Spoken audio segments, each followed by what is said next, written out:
ጠንካራ ነው። እዚህ ዓለም ላይ ብቻቸውን ልትቀሩ ትችላላችሁ። ማንም ሰው ላይ አትጠጉ። እዚህ ዓለም ለምንድን ነው የመጣሁት የሚለውን አስቡ። እዚች ዓለም ላይ ብዙ እንደማትቆዩ አስቡ።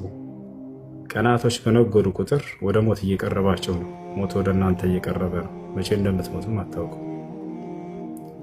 እድለኛ ሰው ብሎ ማለት አምላኩ አላህ ለፈጠረበት ዓላማ የኖረ ሰው ነው። እርሱ ምንድነው?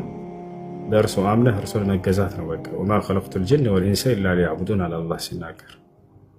ሰውንም ሆነ ጅኖችን አልፈጠርኳቸውም እኔም በብቸኝነት እንዲገዙኝ ይቻለ። አደራ ሳታምኑ በፊት ሞት እንዳይመጣባችሁ።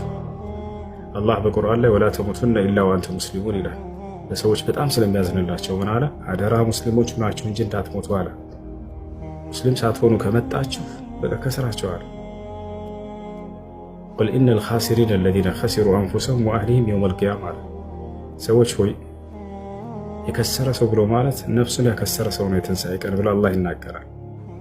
እድለኛ ሰው ብሎ ማለት የትንሣኤ ቀን ከጀሃነም እርሳት ራሱን ያዳነ በማመንና በመስራት ማለት ነው።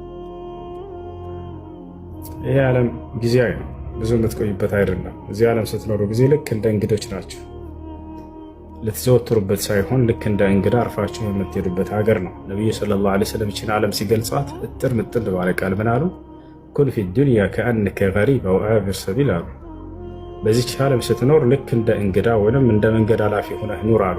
መንገድ አላፊ የሆነ ሰው አይዘወትርም እኮ የወደች ጥላ አግኝቶ እሷን ተጠልሎ ልክ ያ ፀሐይ ሲያልፍለት ጊዜ ይሄዳል ጥሎት።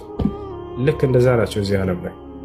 ወይ ልክ እንደ እንግዳ ሆኖ አሉ። እንግዳ ሆነ ሰው ቤት ዘፍ ብለህ ዘላለም ትቀመጣለህ? እንዳትቀመጥም እኮ ትንሽ ተቀምጠህ በዛ ከተባለ 3 ቀን ከዛ በኋላ ትሄዳለህ።